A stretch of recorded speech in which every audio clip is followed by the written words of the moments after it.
And we are back. Man, another edition of That's a Bet podcast. You know who it is, your boy, Tool T's, but y'all can call me Lockett. And man, this is like probably going to be one of the funnest podcasts of the year. Week 14, a great NFL slate. And we got some surprise college football little picks for you guys at the end. So stay ready and stay on your toes because we got some action on college as well. But y'all know I can't forget about the greatest co-host in all the world. You know, it's kind of special this show. Y'all know what I call my boy. Say it with me, y'all. Willy, baby. But you know what? From now on, I gotta call my boy a little something different. Let me tweak it a little bit, cause we just found out some good news. Let me see if y'all can. I'm gonna give y'all a little hint. See if y'all know out there. So you know what? Let's call Willie J from now on. Willie, baby. You gotta double up the baby, man. Cause my boy is having his first child, and it's a boy, a baby boy. Will Justin, what is good with you, man? How you feeling, man? Feeling great, man. You know the usual. I'm staying sharp and following the money, but now I'm gonna be following a little bambino around this thing. Man. So shouts out to my boy. He's coming. He'll be here in June, and I'm very excited. I already got the twinkle in my eye, man. So Hey. very exciting news, man. I know you've already experienced. You got a son of your own, and so I guess I really won't know how it is until I get to hold him. But very exciting news. Nice, man. It's so awesome. And when we found out, man, it was like I basically relived having my son Jackson all over again through Will. And, just from me to you, man, it's like I can't even describe the euphoria you're gonna have when your son actually gets here and you hold him for the first time. But then it's like even better once he gets old enough to actually like respond back to you and interact with you. So and we're sports junkies. Y'all know how Willie J is, man. He's a big time bettor. He loves sports. And look, what'd you tell me? What'd you text me the other day, Will? What class he gonna be in? Hey, the ESPN 150 class of 2038. Hey, Considering LSU, Stanford, Georgia, Texas, and we might take a little look at Texas A&M or Alabama. I don't know yet, man. We're gonna take a look at them. you gotta see who their coach gonna be at the Yeah, time. So yeah. that's crazy just to think about that, man. So that's awesome, Will, man. Look. Congratulations again, man. Appreciate it. The other thing I'm gonna do, man, I'm gonna teach this Joker how to count by having him count the spreads and the over unders for me, man. Yep. Hey, I was just thinking that by the time he's like 50 in his teens, they probably gonna have like machines at basketball, football games where you can just put in plays right there at your seat. Like I could see the Right. world going that way. And You know what I'm and I saying? yeah, and I wouldn't be surprised. Keep an eye on this. We're gonna look back on this podcast. When we're looking at the games when your kids and my kids are older, they're gonna have like little tickers flashing across the screen. Live bet 42 right now. Spread -7. Live in-game plays. It's gonna almost be like when you're watching ESPN and you see the scores popping up at the bottom. They're gonna always have the in plays on there. So Yep. looking forward to seeing how the betting will be down the road because I'm gonna teach him to be sharp as well, man. Yeah, man, that's so dope, man. That's gonna be cool to see that. So I'm so excited, man. Make sure y'all look if once y'all watching this, man, make sure y'all shout out Willie J, man. Send him a little congratulations emoji or something like that, the little balloons or something like that, man, for my boy. But you know what, Will, that like literally hearing that news, I know this weekend is gonna be epic. Like it's just something about when you put the right energy towards this world, man, this profession of betting, it's just it rewards you. It gives you a nice return, and I got a feeling this weekend is gonna be fun, man. That's why we're gonna sprinkle in a little bit of college football this weekend. So it should be a fun one. All right, Will. Real quick before we get going, man, let's do some housekeeping real quick. We didn't have a show last week. It was Thanksgiving and holiday season, that type of thing. So we want to jump back in the slate, but remind everybody where they can follow you at on social media, Will. Group 13 Sports on Twitter and Instagram. That's GROUP, the number 13 Sports. Gotcha. And you guys can follow me at Lockett. That's Lockett, the number 2TS. That's Lockett 2Ts on Instagram and Twitter. And also follow the show at That's a Bet Podcast on Instagram and Twitter as well. Make sure you guys subscribe right there. Look, see, right? I'm actually, put it right there. Subscribe. Click that subscribe button right there on YouTube, man, so we can continue to grow these subscribers and stuff. So Will, before we get rolling, man, you got anything you want to get off your chest, man, to the people? Anything since we missed last week? No, man, I'm just glad to be back. It was good. I came home to Atlanta, spent a lot of time with the family, so I was ripping and running around. Couldn't really make the schedules work last week, but it feels good to be back. So, Yep, for sure, man, for sure. We caught a glimpse of each other at the Falcons Saints game, which is pretty cool. It seems now me and Will cross paths all the time now at football events or yeah. sporting events. So I'm excited. But all right, Will, with that being said, Willie J, real quick, man, we're actually recording this Thursday night. We're actually about to have the Cowboys and Chicago game literally here in the next about hour. Just real quick thoughts on this game. Anything you want to jump on action wise tonight for this matchup? The when you look at the weather conditions in this game, playing up in the Midwest, Chicago, swirling winds, cold temperatures, it would push you to go towards the under. But for me, I'm gonna stay away from that because I think this is a do or die situation for the Cowboys. Their backs are against the wall, so I'm gonna support the Cowboys. I'm gonna back them.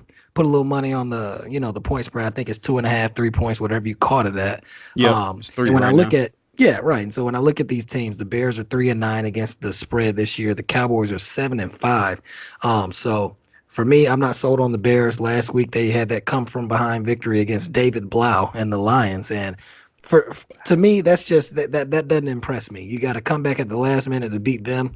So I'm gonna go ahead and take Dallas to cover tonight on the road. They got the big time players on offense. Chicago has a few injuries. They've been inconsistent on defense. And usually this would be like an auto bet for me on the under, Yeah. but I'm just not gonna let Mitchell Trubisky, put that thorn in my side and turn the ball over in their own territory. Dak can turn it over as well. So I'm gonna stay away from that because they could get, easy quick points that way. But the under is a good play, but I'm definitely gonna play the Cowboys. Gotcha. For me, this is pretty easy for me, and I actually gave you guys this pick on my on our Instagram page. That's a bet podcast. I think it's an auto lock for me. Will on the under. I'm kind of the opposite of you here, and I just say that because the cold temperature here, you got a indoor team in the Cowboys that usually don't play well in cold weather. I think in their last 8 games and games under 35 degrees or less, the Cowboys have only covered 2 times out of those, and they've actually only won 4 games in that type of temperature. So, 6-6 teams, they are what their record is. Both teams are kind of literally middle of the road. Dallas does have a little bit more to play for. I think they do pull this game out barely. If there's anything I would take on top of that under is the Dallas Cowboys money line. I think it's sitting at 160 right now. But for me, the under is just a play here. Trubisky against the Bears just didn't show me enough. Dak Prescott is what he is.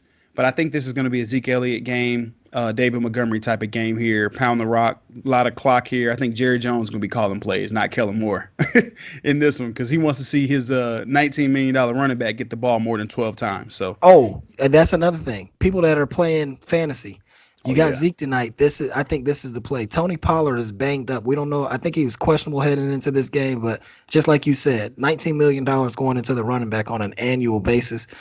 This is a game with the weather conditions where I think they're going to lean on Zeke tonight. It's where we've hit December now, and this is crunch time. So they yep. were, kind of saving Zeke all year, and now this is the time where they need to get the money's worth. For sure, for sure. All right, let's move on to the Sunday slate here. We'll start out with one of the best games I think of the weekend. I think we want to kind of get this one on the road. The Baltimore Ravens, who just knocked out the 49ers. They're 10-2. We'll be traveling to Buffalo to take on the Bills. The spread currently sits at -5.5. Over under is 43.5. Will, what type of action you got on this one? I'm leaning Buffalo in this situation, but I like the under. As far as leaning towards Buffalo, I'm going to take the Bills at home. They look pretty good last week in Dallas. And I don't know if you guys have noticed, but there's been a shift as far as in the rotation for the running backs. The young guy, what's his name? The young guy, I can't think of the running back for the Bills. Right? Singletary. Singletary, Devin Yep. Singletary. He's starting to get a little bit more carries than Frank Gore. He's averaging almost a yard more per carry, and so the Bills, I think, coming off of that big time victory on Thanksgiving Day in Dallas, they're going to come back home, play very well in front of that crowd, have a lot of momentum, and I would lean Buffalo, but I like the under. The under is 9-3 in Bills games this year, and for me, Josh Allen's not a guy that throws the ball a ton. They like to run in and just possess the ball. So I can see this game going under. Another key stat that I want you guys to know. I don't know if you remember earlier in the year, I was trashing the Ravens defense, talking about how bad it's been. Well, maybe they were listening to the podcast. As soon as I started talking about that, that defense has completely turned the corner, and I think it has to do with, and this is a great formula for success when you're in the NFL. The Baltimore Ravens are number one in time and possession in the NFL. Oh yeah. They average 35 minutes on offense, and they're only playing about 25 minutes on defense. That's what you want your defense to do, because you're not going to stop anybody in the league for the most part if you're out there for too long. But if you keep your guys fresh, they can go out there and make plays. And so when you look at Baltimore, how they possess the ball and what the Bills want to do as far as running the ball, the Bills give it up a lot on the ground. That can lead to the clock draining and for this game to go under. So I like the under in this spot.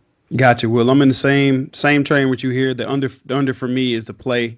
Like you said, the Bills 9-3 in their last 12 games as far as the under, and they've also cast the last two straight, and 4 of the last 5 games have went under for the Bills. So Baltimore, it's weird. They had the game against the Rams where they kind of just, it was a freight train. They hit them, and then, played the 49ers, a pretty darn good defense, and they really struggled to move the ball. I know weather was a factor, but the Bills, to me, will, after really calling them out and calling them paper tigers, I think they've actually went ahead and earned a few stripes in the past few weeks, and their defense has led the way in that aspect. So the under for me is definitely the play here. Will, I'm on the same vein. I think I'm gonna take that bet with you. And just some quick stats here. I always gotta give you guys 3 quick hitters. Baltimore's 8-0 straight up in their last 8 games, and they've won by an average of 19 points. Can be a little misleading. They did blow out the Rams, but Baltimore's on a roll. So if anybody wants to try to do a money line parlay, I think Baltimore does win this game. Well, I'm with you with the Buffalo Bills maybe backdoor covering on that as well. Baltimore 7-1-1 against the spread in their last 9 road games. So it's almost like they play better away from MT Bank Stadium out there in Baltimore. And Buffalo is 2-6 straight up in their last 8 games as a home underdog. So I don't know. Seems like Buffalo's a better road team. Baltimore's a better road team. Who's on the road? Baltimore. So I would kind of go that way. But all right, Will. Next game here on the slate. Let's go ahead and get Mr. Aaron Rodgers off the board here. Washington Redskins will be traveling to Green Bay. They're going to be in Lambeau. I don't know how cold it's going to be, Will. Might be a chilly one here. This game opened up, Will, at 14.5. It's now sitting at minus 12.5 here. Green Bay is still favored.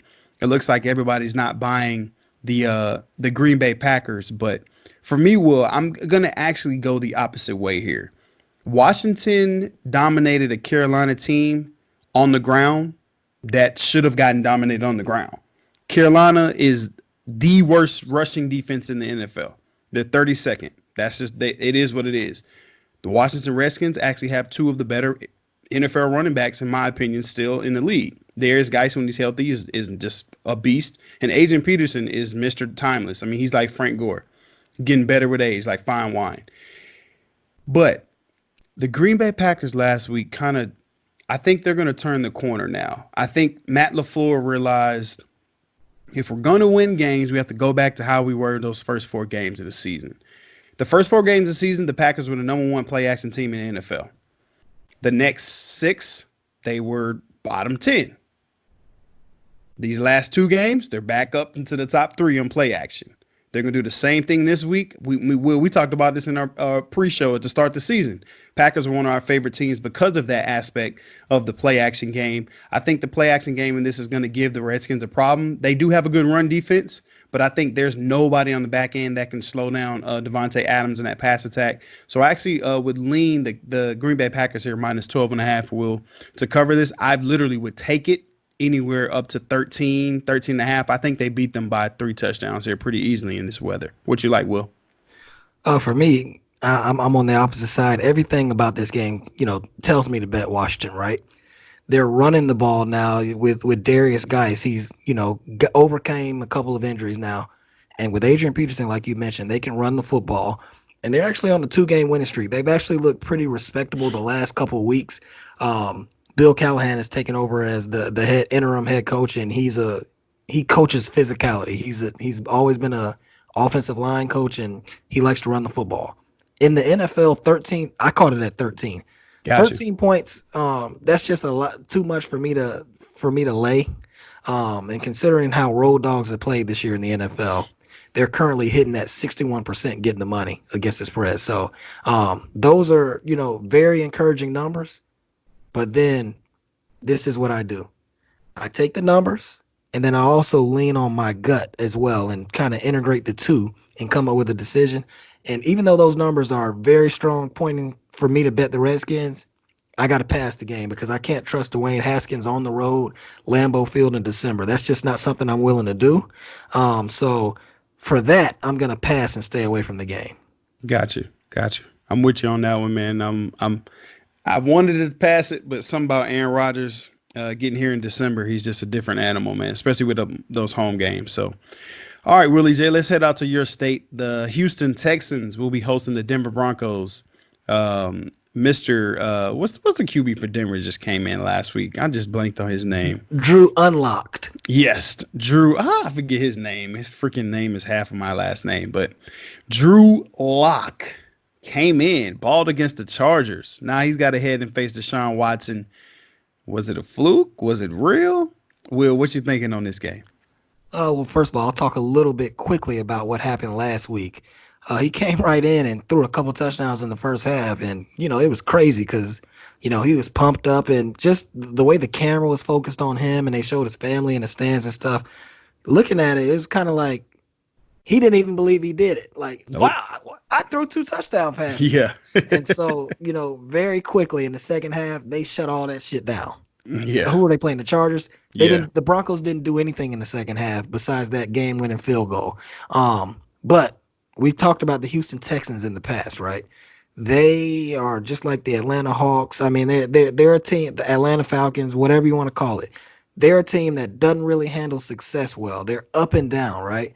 And we know what Houston did last week. They handled New England. That score was worse than what the game actually indicated last week. And so Bill O'Brien, I just talked about it. I don't think him and the Texans handle success well. And with this line being, what is it, 9 Yeah. and a half? Currently, excuse me, Will, it's the -9. They're the favorite, and 41 and a half right now is the over-under. Yeah. Okay, yeah. And so that for me, that's just too large of a number for me to support the Texans in this sense. And I almost feel like this is a shot where the Broncos could come in and catch them off guard, maybe catch them sleeping. I don't trust Drew Lock though for the whole game, so I'm gonna go ahead and bet the Broncos money line for the first half. It's sitting at plus 240. Broncos maybe win the first half, but the Texans wake up at halftime and realize, hey, we're getting ready to lose to the Denver Broncos. Let's wake up and play football. So I'll take the Broncos and roll the dice on the money line plus 240. Gotcha.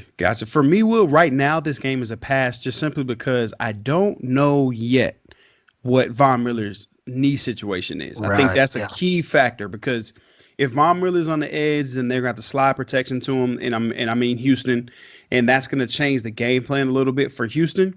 So I want to hear about Von Miller. Coach Fangio did say that there's a good chance Miller will return this week from a knee injury, but me being an ex-pass rusher, a knee injury for an edge rusher is probably worse than like a high ankle sprain just because of that bending you have to do on your ankle, your knee and different things like that. It's horrible. Also too, they lost Derek Wolfe, has a dislocated elbow late in the game, so he's not going to be available as well.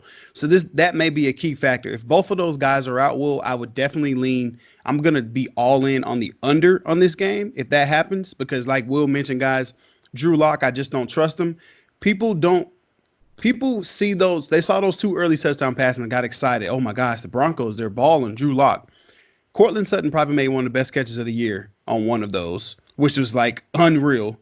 And the other pass there, I don't know if Casey Hayward just thought the receiver went to the locker room and he went with him or something, and he was wide open.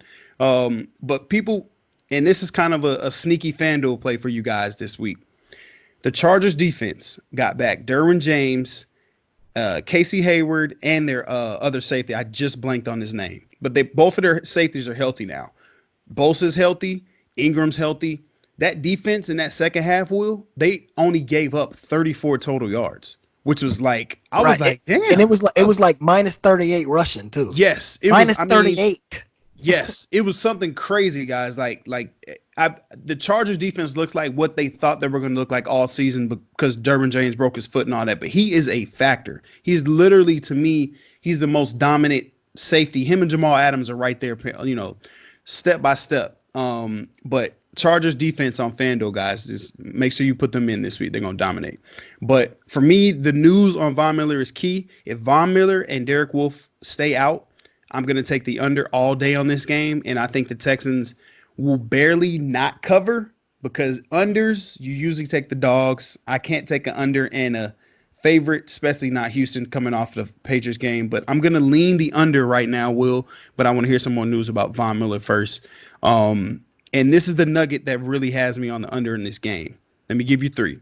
The total has gone under in 16 of the Broncos' last 21 games. Wow. That's crazy. Will, that's unreal. The total has gone under in 8 of the Texans' last 10 games at home. They play under games in Houston. They do. They do.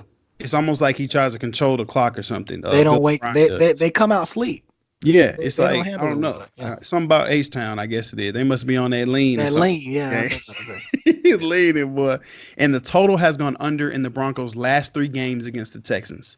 So you guys take it for what it is, but I'm leaning the under. I want to hear some news about Von Miller first. So, all right, Will. Next game rolling right along here, people. Let's go to the 10-2 battle. We had another NFC top team battle again. I feel like all the teams are just monsters in the NFC this year. It's crazy.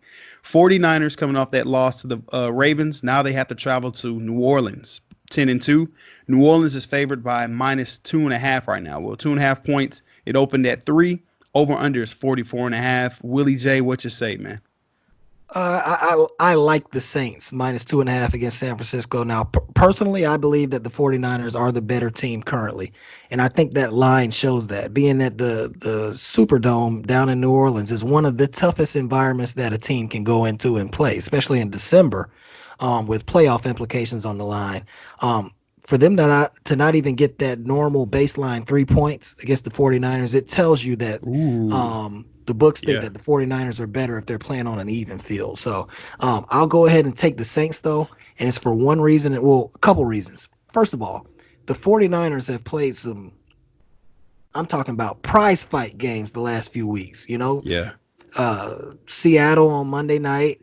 Then you come back and you play Baltimore last week in the rain. That was a physical game. The 49ers didn't even travel back to California. They stayed down in Florida to get ready for this game so they wouldn't have to go across the country again. So I think when you look at that factor, the Saints being at home, the 49ers playing in all these tough games, and then I'm going to give you one number. Okay. In the last 25 games against teams with a winning percentage of 70% or better, the New Orleans Saints are 21-4 against the spread. Ooh. To me, that speaks to Sean Payton and how well prepared he gets his teams. I think he should get Coach of the Year this year. The way he played, or the way he's coached these guys when Teddy Bridgewater came in, I think he'll have them ready to go this week in New Orleans. So I'm going to take the Saints -2.5. Gotcha. For me, Will, I'm actually leaning the 49ers here. I've looked at a lot of books here, and some of the casinos here in Vegas and MGM, some of those actually had the juice favoring the 49ers to open, even though they were an underdog, which is, you rarely see that, because the 49ers, their losses this year have only been by 3 points or less. So it's, all the sharp money was pouncing on that 49ers that opened at +3.5. But Will is right, guys. Usually the home team, you're automatically going to get 3 points. So to see that line here, pretty much a pick 'em, and then now betting down to +2.5 for the 49ers, where they're pretty much a half point. They have a half point here. The Ravens game, to me, told me a lot about the 49ers, though. As great as Lamar Jackson has been this year, that defense is something serious. I think that front seven is for real. Even being banged up, I think they showed me a lot. Can the Saints be as physical as the 49ers? I don't know. So I really don't want to lay anything on it yet unless I hear some injury news, but I would lean the 49ers in this situation at the +2.5. And also if it moves back up to +3, I would lean that way. So the Saints, guys, are 2-7 against the spread in their last 9 games as home favorites. So as crazy and wild as that stadium is, something about the Saints being at home this year. It's almost like the Texans in a sense. They just kind of sleepwalk. They've struggled. They've lost to the Falcons outright. They've struggled with some other teams to start the year. So, but the Saints are 9-1 straight up, will, and 8-2 against the spread in their last 10 games. So it's kind of one of those stats that's hit or miss for me. So I'm going to lean the 49ers here plus 2.5. And we're going to see what happens later on in the week with that one, Will. All right, Willie J, let's go to the Battle of Ohio. The Cleveland Browns, 5-7, host the 1-11. Oh, man. The Andy Dalton Bengals won their first game last week against the Jets. They're headed to Cleveland. -7.5, Will. The Browns are favored. This thing was at -10.5 to open. Over under is 42. Well, I'm going to make this short and sweet. I'm passing it because I heard Odell Beckham pretty much say, yeah, he's going to be a beast in 2020. Odell, what? We still in 2019, bro. This ain't got nothing to do with next season. What you talking about? Like, he already tanking it in. So them boys is about ready to go ahead and hit the showers, and they probably them planning vacations 1, 2, 3 Cancun. That's what they doing. So I don't trust the Browns. I can't do it. Last week they were up against the Pittsburgh Steelers, and the old Duck boy brought the Steelers back against the Browns. I just can't touch them. We all know what the Bengals are, man. They got their one win, but I think that's going to be their only win of the season, honestly. I think Andy Dalton now is like, hey, I showed y'all I can play. Let's go ahead and stay healthy for the rest of the season. But it's a pass for me, Will. I'm not touching this game. What you like? For me, I like the under in this game, and then I lean Cincinnati. I caught Cincinnati at 9. As you said, it opened up at 10.5, and it went down to 7.5 now. Yeah, that's a great number. I caught it at 9, but I do like the under. First, I'll start with me leaning Cincinnati. Baker Mayfield banged his hand up last week. We don't know exactly what his status is with that. And just paying attention to the Browns this week, interviews. You mentioned Odell Beckham. They got 7 losses right now. They pretty much, I think they've went ahead and cashed it in for the rest of the year. They know their playoff chances are so low right now. You got the Steelers that are a couple games ahead of them. You got Baltimore that's running away with the division. So I think the Cleveland Browns know that they're not going to make the playoffs. Is the motivation there? Number 2, the Bengals finally got their first win. I'm not saying they're going to win this game, but they look like a considerably better team when Andy Dalton's playing quarterback compared to Ryan Finley. So I think that Cincinnati can stick with Cleveland and keep it within that number. Another thing to keep in mind, excuse me. Another thing to keep in mind, Cincinnati is a road dog in this spot. Mm-hmm. Road dogs this year, divisional road dog. Divisional road dogs this season are 65%. I like the numbers on that. And then going to the under and why I like the under. This game is calling for 15 to 17 mile per hour winds. And I'm going to tell you right now, divisional games that have 10 mile per hour winds or higher are 60% hitting since 2003. So I'm going to take the under in this game playing out there in Cleveland. And if I had to pick a side, I would pick Cincinnati. Okay. Look at Willie J got me about to take some money on that under, man. Look, last week I went crazy on the bets with the unders just because of that win last week too. So that might be the move there. All right, Will, let's come on to the crib, man. Let's go to the A. Atlanta Falcons will be hosting the Carolina Panthers. Line currently sits at -3. The Falcons are favored. Wow. All the money's coming in on them. It opened at -1. Over under, Will, is 47 here. I'm going to make this short and sweet here. Ron Rivera, we all know he's out of a job. 4 games left. What are the Panthers going to do, Will? We kind of know this scenario. You lose your coach midseason. Either the team is going to rally around Perry Fuel, ex-player, and they come out and actually compete for the rest of the season, or the team is going to come out and pretty much tank it. Hey, let's go on vacation. You got rid of our coach. Pretty much the owner pretty much said this season's over. So why not? Why are we still playing here? I think the second part of that is going to happen, Will. I think the Carolina Panthers are going to tank it. There's really no reason for them to compete anymore. They're pretty much out of the playoffs now, especially in the NFC with all those teams, 10-2. You got 9-3s in there. So I'm going to lean the Falcons here at the -3 number here. I know anytime I take them, they always let me down. I took them last week and they freaking let me down against Tampa Bay. But it's just something to be said. I think for a half, this is going to be a pretty good game. But I think people don't realize this. Adjustments in football is kind of the key to the NFL. What you do in the second half or adjusting the first quarter to whatever plan comes out there. I think it's going to be a chess match to start out with the new head coach. Is Perry Fuel going to feed McCaffrey?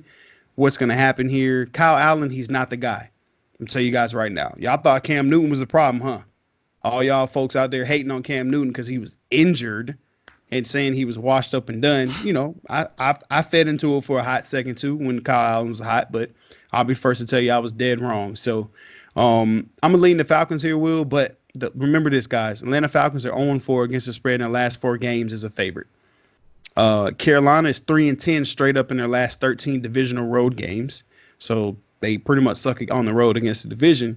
But Carolina is 5-2 against the spread in their last 7 road games. So I'll leave you guys with that. Will, what you thinking on this game? My first thought is to pass this game. Too many questions. Is Julio Jones going to play? Who knows? How is Carolina going to come out? If I have to think about it, this is a situation where you've got the substitute teacher that comes into the classroom and I give my boy the look across the room. Oh, we ain't doing no work today.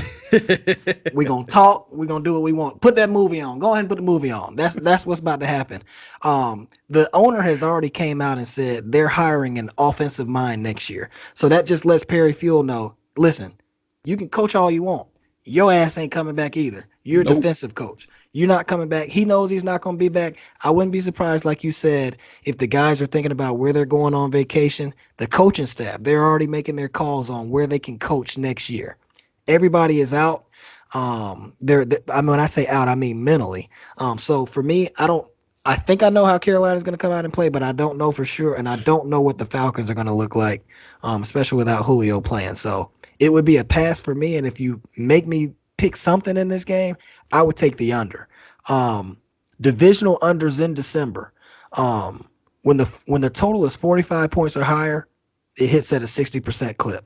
And when I look at who's playing quarterback for the Panthers and I look at who could be missing time on the offensive side for the Falcons, I can see this game going under. So it's a pass, but if anything else, I'll take the under. Gotcha.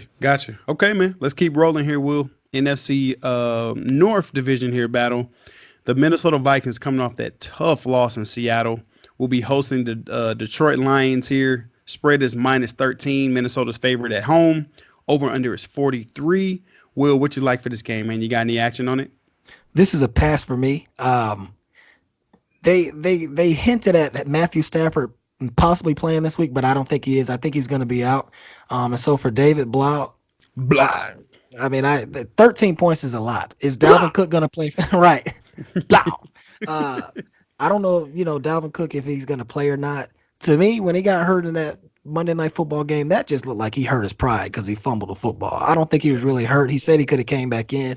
So probably he'll play. Minnesota they know that they need to keep winning to secure their playoff spot. So for me, I can't lay the 13 points in Minnesota, even though they're strong at home. If anything, I would do the over. The over right now, what do you got it at? I see 43. What do you got it at? Yeah, 43. 43. Yep. So I mean, that's a pretty short line for me. With the way that defense plays for Minnesota at home, I can see the Lions turning it over a couple times on offense and getting the points to get on the board quick for Minnesota. And I can see this game going over. So it's a pass, but if anything, I'll do the over. Gotcha. I'm with you on the over there. I kind of like it. I'm passing the game as well. I just don't trust the Vikings to cover 2 touchdowns. Last time they were in this spot, they actually should have lost to the Broncos at home. We all know about that game. Kirk Cousins showed me a little bit of something, though. As wild a season he's had up and down, he actually showed me something on the road. But he did fall to 0-8 straight up and against the spread in his career on Monday Night Football. So it's like, as good as he looked, he's still Kirk Cousins, 0-8. But David Blau, for me, Will, I mean, he looked pretty capable. I mean, I know it was one game, but I'm gonna go to that theory of the Minshews, the Kyle Allens, these quarterbacks that come in even Driscoll his first couple games with nothing before to he got lose. hurt. They play with no pressure because they know they have nothing to lose and there's no tape on them, right? You know what I mean? There's really no film to say, okay, how can we scheme this guy up? And Blau is going to throw it downfield. If there's one thing he's going to do, he's going to stretch the field. They did that at Purdue when he was there, and he's doing it now with Detroit. FanDuel alert. Tournament stack here. Galladay, and Mr. Jones again. Run it back. I'm telling you, whether it's garbage time or not garbage time. Xavier Rose got benched second half of that Seattle game. He's been getting burnt all year. Trey Waynes, he's not Trey who? Trey. That's what I call him. Trey, because when he get beat, that's what the coach say. Trey, what we in? That's what they say to him every time he get burnt, because Trey Waynes stay getting burnt for the Vikings. So for that reason, Will, that's why I kind of like that over, man, because I think David Blau in the Lions, what do we have to lose? I mean, let's just throw it up. And Kerryon Johnson may come back this week. He's practicing now. I don't know if they're going to pull him off IR this week or maybe next week. But if Kerryon Johnson does come back and he's healthy, that could be a big factor in this game. I could see this line drop. If he plays, I may go ahead and take the Lions. But it's a pass for me, Will. But remember, Galladay Jones stacked this week, wide receivers. I need y'all to go ahead and lock that in on FanDuel and get that rocking. So, all right, Will, let's talk about these Dolphins, man. Fitz magic. Dolphins heading out to New York to taking on the Jets. The Jets coming off an ugly loss to the Bengals last week. It seemed like everybody called it, though, right? I mean, I felt that they were going to come out and lose, too, after, whooping the Raiders like that. The Jets are a 5.5-point favorite at home. Over-under is 45.5 now. I think a lot of people like the over on this one because of revenge narrative for Fitzpatrick. Actually, this is one of my better bets of the week. I actually like the Dolphins plus 5.5 here. I'm going to take them. There's something to be said about a guy who always has something to prove, and that's who Ryan Fitzpatrick is. Everywhere he's gone, he's always trying to prove to people that he can actually play in this league. Everywhere he goes, he usually gets a team that really doesn't have good talent, maybe minus the Tampa Bay stint that he had where he had Mike Evans and some of those receivers, but he really didn't have a run game. The Dolphins have been competing, man. You can't turn on their film and say anymore that, they're tanking, they're not competing. How they came back against the Eagles, was very impressive to me. And their defense is actually getting a lot of pressure on the quarterback now. In the past 3 weeks, they're actually in the top 5 in quarterback pressures. And we all know what Sam Darnold does when he gets pressure. He sees ghosts, and he going to start seeing them, I think, in this game. And they're actually my dog of the week this week. I actually like Miami to win this game outright. I think they will win this game. I think they're currently sitting at about plus 200 is kind of the consensus right now for the Dolphins here on the money line, which I really like, and at plus 5.5. So give me the Dolphins here to win the game outright and to cover against the Jets. Will, what you like on this one? I like the under in this spot, and see, I mean that makes me feel good on that dog pick. That's pretty courageous of you to pick the Dolphins on the road. For me, I'm not gonna touch the spread or the money line or anything like that. But if I'm just thinking about it, if the Dolphins are able to sweep the Jets this year, then that's pretty big time because they already beat the Jets at home. So in the back of my mind, I'd be thinking, you know what, the New York Jets played awful last week. They got the Dolphins coming up to East Rutherford, New Jersey this time. So the Jets, while Fitzpatrick might have a little revenge on his mind to beat the Jets don't want to lose to the Dolphins twice in a season. I'm not going to bet that, though. I'm going to bet the under. Divisional unders in December are 57% since 2003. I like that. It's calling for 10-mile-per-hour plus winds up in East Rutherford, New Jersey. I'm going to go ahead and take the under in this one. Gotcha. Oh, one thing I meant to say about this game is one of the reasons why I really like the Dolphins. Jamal Adams was in a walking boot after the last game. He has a pretty serious foot injury here. He's going to try to give it a go, but I don't see him actually playing in this game. No Jamal Adams on the defense is a big key here. No CJ Mosley out for the season. Jamal Adams, that's going to be a big blow, and that's one of the reasons why I like the Dolphins in that situation. All right, Will, next game here. Let's go to the Tampa Bay Buccaneers. They're hosting the Indianapolis Colts. The lines currently sits at -3. Tampa Bay is the favorite. Over-under is 47. Will. It's open at 55.5. People are pounding the under on Tampa Bay. What? Okay. So, Will, what you like on this one, man? This is a pass for me. The Jacoby Brissett, the last few weeks, the Colts haven't looked good. They've been up and down. The signs point for me to take the over in this game, but the Colts have not looked good on offense. So For that reason, I gotta stay away from it. So I'm gonna pass on this game. The Bucks are 9-3 to the over though, and they will turn it over and generate points. But for me, I just don't really like how the Colts have been playing. I don't know what I'm gonna get from Tampa Bay, so I'm just gonna stay away and pass on this one. Hey, I'm gonna tell you right now, Will, it's an easy pick for me. I'm taking over 47 blind every time.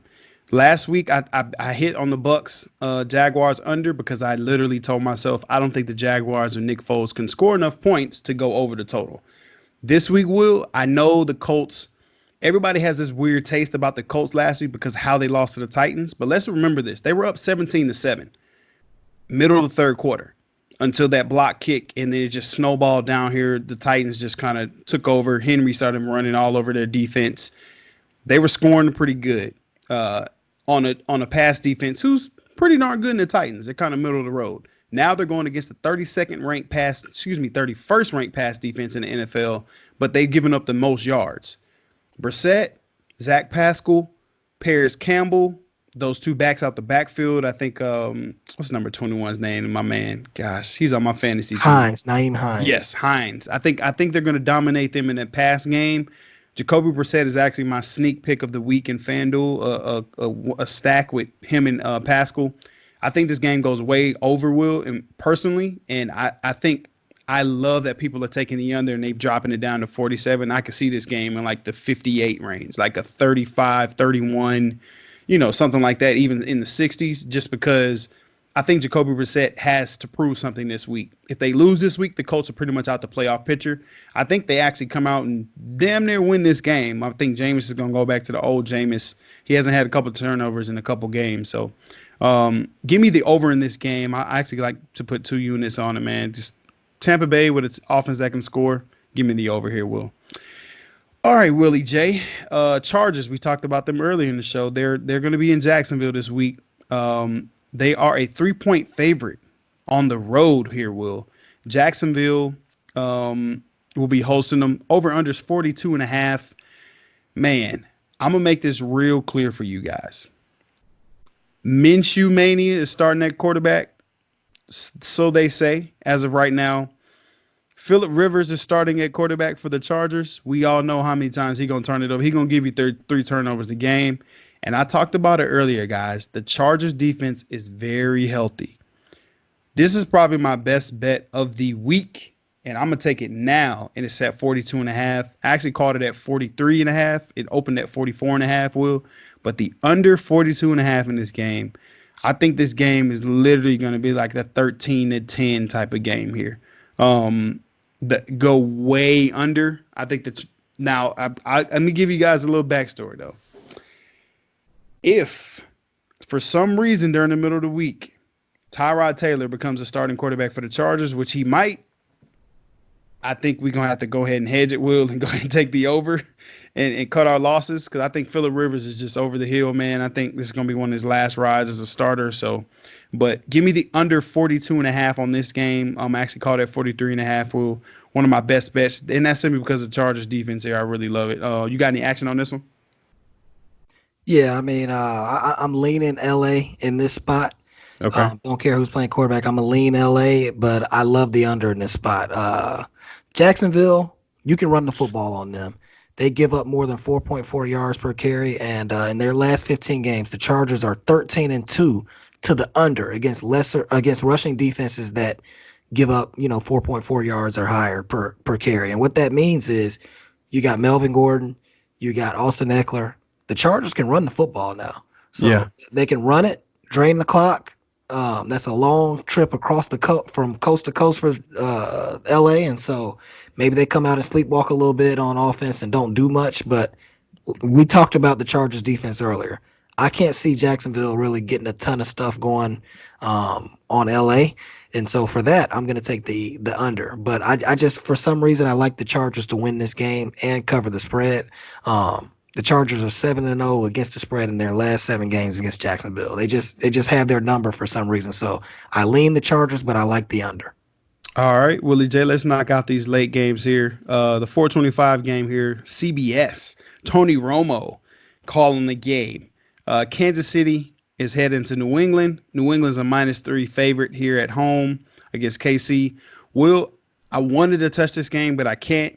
I just don't know what's going to happen here with New England. Are they going to be mad about the loss to the Texans? Will Mahomes actually be able to show out in this scenario here? I think the Patriots are going to take away Tyreek Hill and make Mecole Hardman, make Sammy Watkins, Travis Kelce, make them beat them. I just don't know, man. This is one of the few times where I really just couldn't handicap the Patriots because I can't get a feel for them and Brady. So this is a pass game for me. Will, you got any action on it? Yeah, I'll go ahead and handicap them for you. I'm taking New England in this spot. First of all, I lean New England, but I like the under. Okay. This is the perfect situation where, and you already know the public is hammering the Chiefs right now, just because of who they are and how New England has looked recently. But when you get these guys back in Foxborough, coming off a game where they did not play well, it's December now. And it might have been December on Sunday, but that's besides the point. This is a game where New England comes out and I think they get a nice game plan to limit the Chiefs and make them fight left-handed. And playing up in Foxborough with 10-mile-per-hour wind, I just think this is going to be a situation where New England mucks this game up and keeps it under and wins the game ultimately and covers. So I'm leaning New England, but I'm loving the under. All right. All right, Will. We're going to see about that one, man. All right. Steelers, Cardinals, Will, the Duck, taking on Kyler Murray. Currently, right now, Pittsburgh's a 2.5-point favorite on the road. Wow. Over under is 43. You got any action on this one? No, I'm passing this one. But if you put a gun to my head, I'm gonna pick Pittsburgh, and I'll take them to cover. I think this thing might have started out at like maybe 1.5, and it's been bet up to Pittsburgh -3. Yeah, open I up as think a pick 'em. Oh, pick 'em. Okay, pick Yeah. 'em. Yeah, it opened up as a pick 'em, and for me, that speaks right at Pittsburgh's defense. Their defense has been unbelievable this year. Mike Tomlin, he's another guy that needs to be considered for Coach of the Year.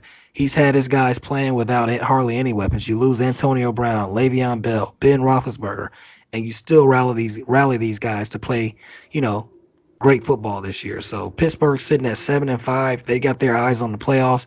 They're going to go out to Arizona, and I think they'll be able to cover. Gotcha. For me, this is easy pass for me as well, Will. I would lean the Steelers, but I'm just going to give you guys 3 nuggets here, then we're going to keep it moving. The total has gone under in 10 of the Steelers' last 11 road games with an average combined score of 40.36 points. Now, the over-under total in this game is 43, so that's just a little nugget for you. The Cardinals, Will, are 1-9 straight up in their last 11 games in late afternoon games. I don't know what it is about it, but they just don't play well for some reason. Seems like they play better when they go across country or something to the East Coast. And the total has gone over in 6 of the Arizona's last 8 games against the Steelers. Some of you guys may remember, I don't know for some reason if they had a rivalry because of the Super Bowl, but they played some pretty wild games out there in Arizona over the years. I don't know if you guys remember Big Ben, AB going crazy, and Fitzgerald. So, but it's a pass for me, Will. I'm really not going to touch this game. It's too many unknowns, and I really don't trust the head coach for the Cardinals against Mike Tomlin. So, all right, Willie J. Let's stay on the West Coast. Tennessee Titans are a -2.5 favorite, 2.5-point favorite against the Oakland Raiders. Oakland's at home. Over under is 48 here. For me, Will, this is kind of straightforward for me. I don't trust Oakland at this point. Tennessee is riding high. Had a couple really good wins here against teams that are, pretty good playoff teams, just striving for the playoffs. I like the Titans here to cover -2.5 here. I could see them winning by a touchdown. I just think Oakland is too depleted and hurt. I mean, they have guys dropping left and right, and their defense just can't hold up against the physicality of the Titans and Derrick Henry. So -2.5 for me is one of my favorite plays of the week. You got any action on this one? Yeah, I'm going to take the over in this game. I like what John Gruden has done on offense. They've game planned and been able to scheme and move the ball up and down the field on whoever they play this year. And Tennessee is 6-0 to the under since Tannehill has taken over as a starting quarterback. So for some reason, when they play out there in that Oakland Alameda Coliseum, those are wild games. And I think this will be that as well. So I'm going to take the over in this spot. Got you. Man, one thing I can say, Will, every time I pick a dog and then you like the under, it makes me feel amazing, bro. Like we talk about our picks a little bit before the show, but we really don't try to give them away because it kind of helps us, where we actually doing true handicapping of the plays. But to hear him say the over, and I like the Tennessee Titans who are the favorite, it always is music to my ears when we do it like that. So that's what's up, man. All right, last two games here. Seattle, after that big win against the Minnesota Vikings, they're going to LA. Will this open as a -3 road favorite? Seattle currently, Will, is sitting as a pick'em game over under 46.5. Whoa. What a game, man. What you like on this one, man? I like the under. Primetime games this year have been going under at an unbelievable clip. Yep. And for me, and matter of fact, let me just spit that clip out for the people that want to know. 62% are primetime games against the under this year. Ooh. Um, Divisional unders that are 45 points or higher are 60% since 2003. The under is 8-4 in the Rams games this year and 7-5 in the Seahawks games. This is a game they know each other. We know what the opponents, they know what they're going to do. Sean McVay, that offense has kind of been figured out for the most part this year after having a couple years of tape on them now. And so I think this game will go under. Oh wow. Man, let me give you guys a nugget before I kind of give you what I want. During the Jared Goff era, I found this nugget. The Rams are 0-3 straight up and 0-2-1 against the spread when home dogs of 3 or fewer points. Mm. However, Los Angeles is also 0-5 straight up and 0-5 against the spread with 5 consecutive overs hit Wow. when a home dog of 7 or fewer points. Man, that's crazy. I mean, I might just post. I think I'm gonna post that for y'all on Twitter and on our podcast page, because that number. I mean, when I saw that stat, I was like, wow. But then you look at what they did last week against the Cardinals, and they were angry. I feel like the Rams was like, look, man, we just got to do what we do. They stop it. They stop it. If they don't, they don't. For me here in this situation, I think the over is the play. The Seahawks are averaging 29.6 per game during their 5-game winning streak that they're on, Will. And the Rams, I mean, at one point, Will, what they give up, 55 to the Bucks and then 45 to the Ravens. Now, I mean, they did shut down the Cardinals last week, but I think the team that they truly are is more the 55 to the Bucks and 45 to the Ravens in this scenario. And Brandon Cooks, Robert Woods, they're active again. This would be their 3rd game getting reacclimated. Cooks missed a couple deep balls I saw where McVay's trying to get him back involved here. And we know Seattle, they're susceptible to big plays. We saw that in the Vikings game. I like the over in this game. The 46.5 it is. I can't really touch the spread, man, because it's too much of a toss-up. So I'm just going to hope that both teams score a lot of points here. Give me the over. All right, Willie J. Last one, Monday Night Football. Giants and the Eagles. Eagles are a 9.5-point favorite here. Over under is 45. Will, Eli Manning is back. Reports Daniel Jones' ankle. It just ain't going to work this week. They trying to go to Eli. I ain't Eli touching this game. I can't do it. I would heavily lean, though, the over, because I think Eli is just going to be like, F it. I'm going to sling this rock to whoever's out here and throw it. He going to be checking out Charlie again to Saquon. That's one of my best bets. I want to see what his receptions prop is this week, because y'all remember before Eli was out, Saquon was almost leading the league in receptions per game out the backfield, him and McCaffrey, because of Eli. He loves to check it down. So, but I really can't touch him, man. Too many unknowns. And the Eagles, like last week, I can't trust them after losing to the Dolphins the way they did. So I'm just going to pass on it, but I'm a heavy lean on the over here, the over 45. Will, you got any action on Monday night? First part, I'm right with you. I'm passing this game. I don't know what I'm going to get from the Eagles. They've been so up and down this year, more down than up. And then I don't know what I'm going to get. Well, I kind of know what I'm going to get from the Giants, but it can go one or two ways. Yeah. Lots of turnovers and lots of points, or it could be just a dud. And so with being that it's a divisional game in December, late in the year, I can see this game going under, but instead I'm just going to pass it. Gotcha. All right, man. Well, that's our full NFL slate there, guys. Now, if you have any questions or you want to kind of know all of our picks there, just make sure you hit us up on Twitter, Instagram, or make sure y'all drop a comment on our YouTube page here. But Will, let's go to overtime real quick, man. Let's take it to overtime. We're going to give you guys our best college football championship game picks here, all the Power Five games. Will, let's jump right into it. Let's head out to where we going to Santa Clara. Oregon is playing Utah here in this one. Utah is a 6.5 point favorite currently right now. Over under is 46. Will, you like any action on this one? Yeah, it's supposed to be nasty weather out there in Santa Clara. This fits exactly to how Utah wants to play. They're probably the most physical football team in the country, I think. Yeah. They like to run the football and play defense. Oregon, they've got one of the best offensive lines in the country, so I can see them very much trying to run the ball and play physical as well. The only play for me in this game is the under because I can see Oregon winning, but I could also see Utah winning. So I'm gonna hammer the under on this one.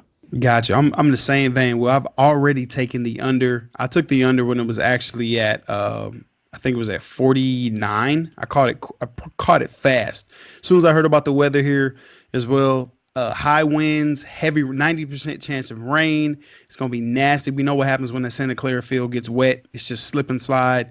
And the Oregon Ducks have went under 12 out of the last 16 road games has been under. And we know this is a, neutral site here. One of the best defenses in Utah. Oregon also has a top 15 defense in the country. The under is the play. Bad weather. It's pretty easy there. Pretty straightforward there. All right, Willie J. Baylor, Oklahoma here. Oklahoma's a -9 favorite. Big 12 championship. Over under is 64. Woo, man. Points galore here. Well, I'm going to be straightforward with you, man. This is probably the one game that I'm not going to touch. I just don't know what Oklahoma team is going to show up. If there's anything I was leaning at was maybe first half Baylor, just because they're going to come out upset at how they lost the game. But ultimately, I think Oklahoma does win, but I'm just not going to touch this one at all. You got any action on it? Yeah, I mean, if you put a gun in my head, I'm gonna take Oklahoma in this spot.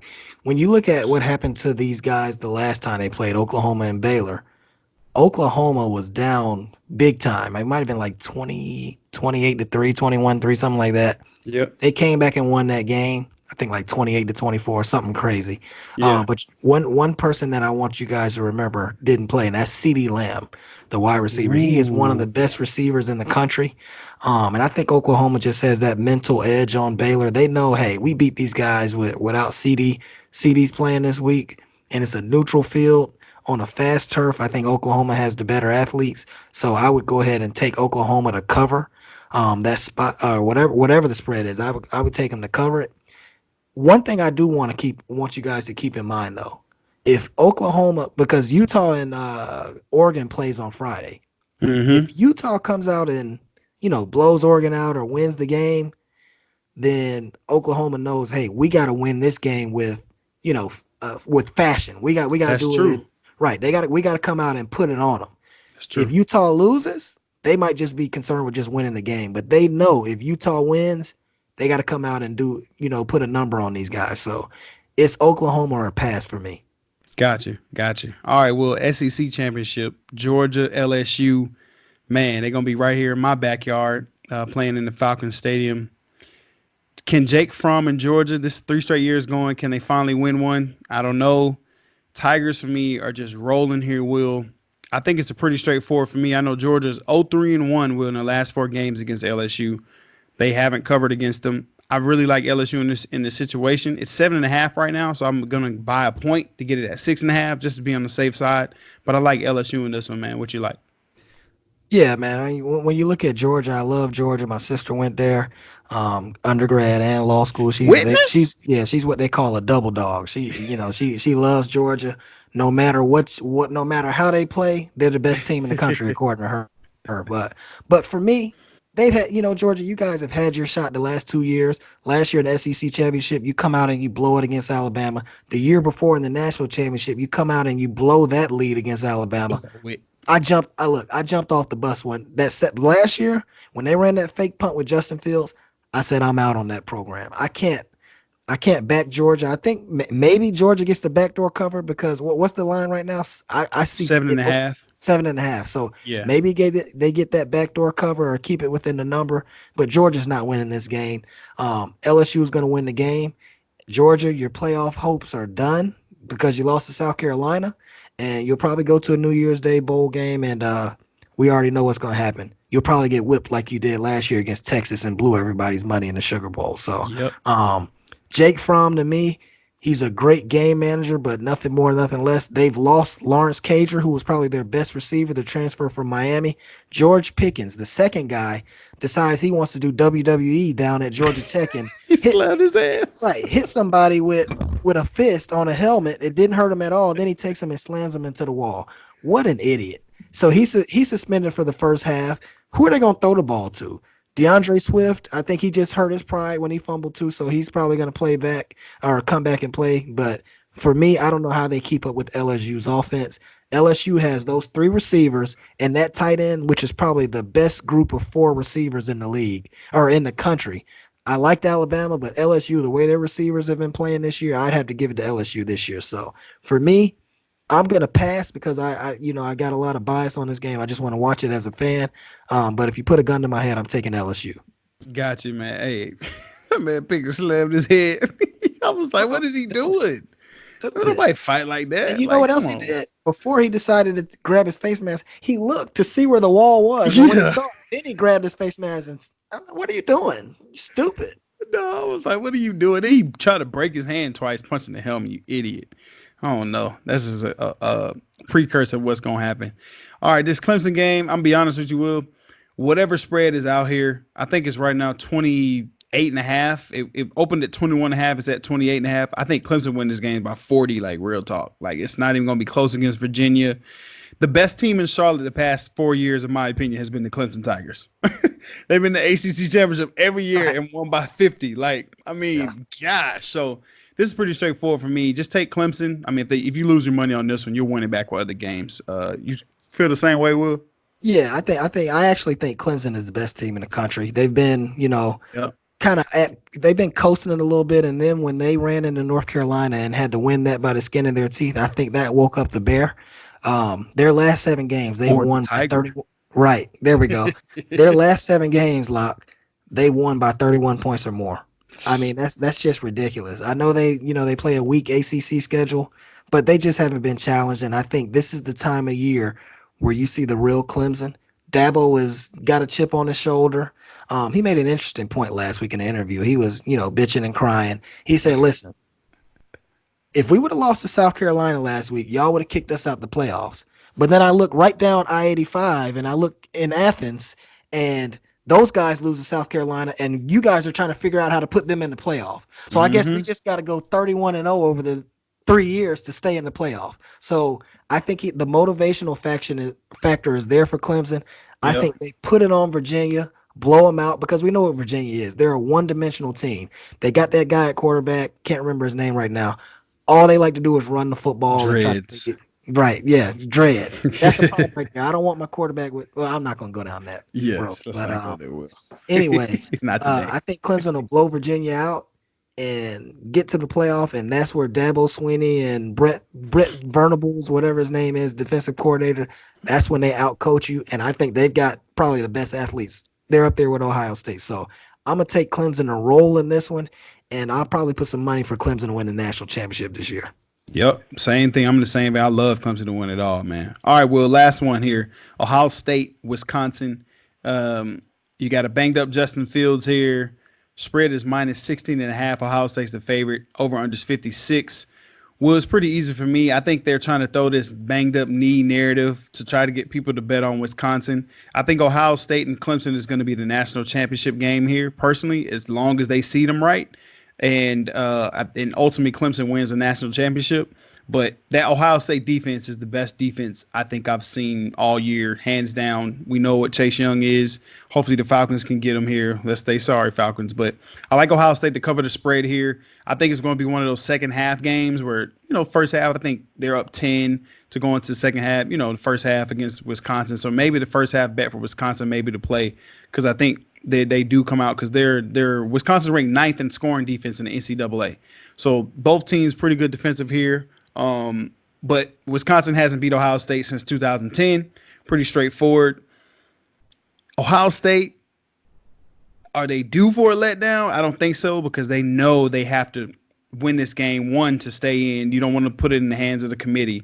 And then two, win good so they can keep that number one slot to pretty much play against that 4 seed, which is pretty much going to be after Georgia loses, Utah, Oklahoma, one of those teams just to slide in. You know what I mean? So they want to keep that number one spot and don't get jumped by Clemson, who's going to win by 50. So give me Ohio State minus 16.5 with a cover. What you like, bro? Man, I love the over in this game. You look at Wisconsin last week.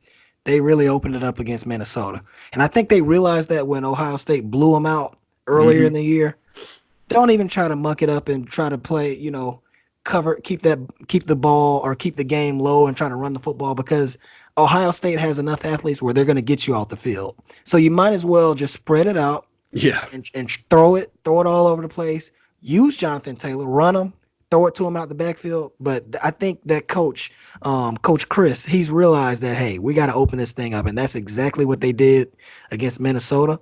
Ohio State has been a juggernaut on offense all year, and they're going to be on that fast track in Indianapolis. Ohio State probably has the fastest team in the nation. I like this game to go over. Gotcha. I'm with you, man. So there you have it, guys. We broke down all the NFL and the top NCAA football picks for the weekend, the championship games. So, hey, look, make sure you guys follow us on Instagram and Twitter. Group 13 Sports with my boy Willie J. I'm Lock It 2 T's. And, Will, you hear that, man? I hear it, man. There go that music again, man. That means it's time to go get the money, man. Look, it's time to go get this money, man. So go and take us home, Willie J. Let's have a great weekend, ladies and gentlemen. And remember, you heard the lines from us. So when you're looking at all the lines that are all going on, remember, if you see a bet, make a bet. That's a bet. That's a bet. Hey, that's Willie J. I'm 2 T's. 2 T's and Willie, baby. We out this thing, man. We'll see y'all next week on That's a Bet podcast, man.